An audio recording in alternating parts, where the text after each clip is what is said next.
This book grew out of my search for understanding of my reactions to a colleague who aroused considerable frustration and anguish in practically everyone this person encountered.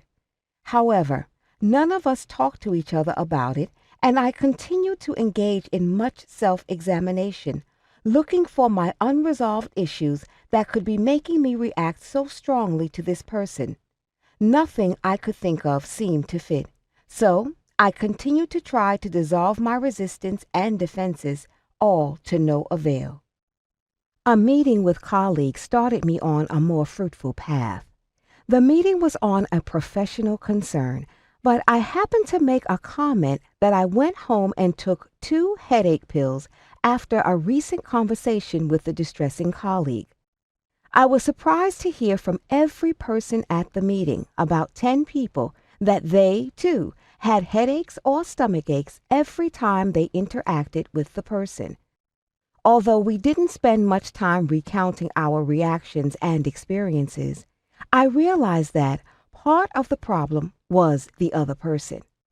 That realization sent me to the literature, and what emerged was the description for the destructive narcissistic pattern.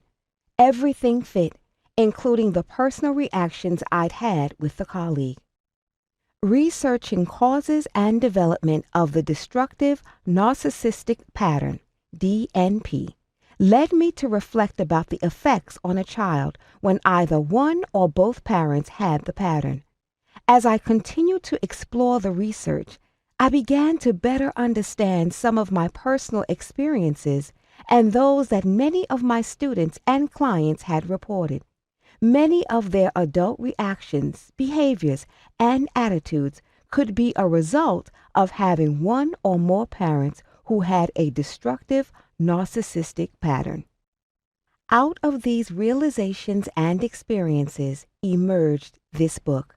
But understanding was not enough.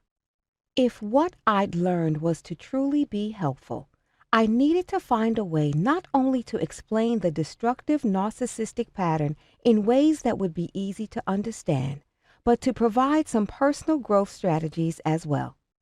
What I wanted to do was to give people some resources for providing themselves with the parenting they needed but did not receive. This was my challenge, and what follows is my attempt to provide some understanding and guidance.